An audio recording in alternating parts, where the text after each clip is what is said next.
Michele Brown says it can take half a school year for a kid with mental health illness to see a child psychiatrist, and it can be costly.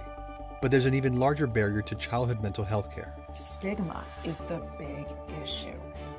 Whether it's cultural, whether it's people thinking it's parenting skills, how do you know the difference between a teenager being a teenager or some bigger issues? Stigma plays a huge role. At Michele's nonprofit, Clarity Children's Guidance Center, counselors help San Antonio kids ages 3 to 17 who suffer serious mental health issues. I've worked with kids on probation, and I've seen how a lot of those children have a mental illness, and it wasn't discovered until it was too late. They now have a legal history. They've been, kicked out of school. They're struggling with drugs and alcohol. How could Clarity tackle the childhood mental health care stigma? Create a campaign called 1 in 5 Minds.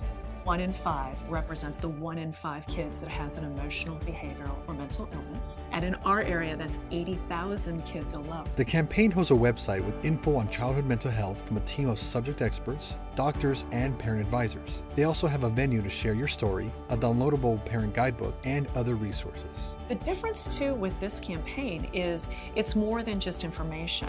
It's great to tell people signs and symptoms, and then what happens if they start to recognize something in their child? Now what do you do? So you have to have those resources on the back end as well. As part of the campaign, Clarity started a parent event called Strong Minds, Happy Hearts. It's like a mini conference for parents. So they come and they get some support, they talk to each other, and they have a table discussion. And then they go into one of the breakouts and learn a little bit more about either warning signs of mental illness or cyberbullying or substance abuse or how to work with your school, different topics like that. Then they come back and they share what they've learned and, be able to reach out for support. Work with school districts and teachers and counselors and bring that information into the school with the parents and sometimes kids, because parents are comfortable in coming to their child's school. It's not a foreign environment.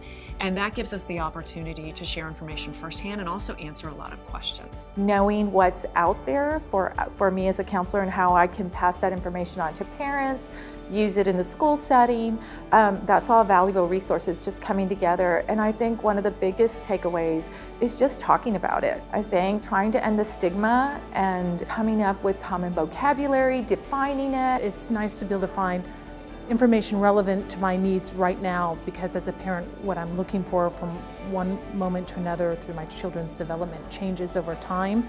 There's a lot of good parenting information, but it's overwhelming sometimes. The 1 in 5 Minds campaign, now in its 5th year, is seeing less stigma and more access.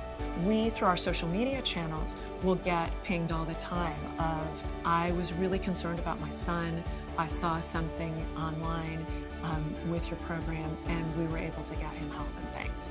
That's huge, right? We hear that anecdotally as well, and we see that in how that audience that we're reaching is growing.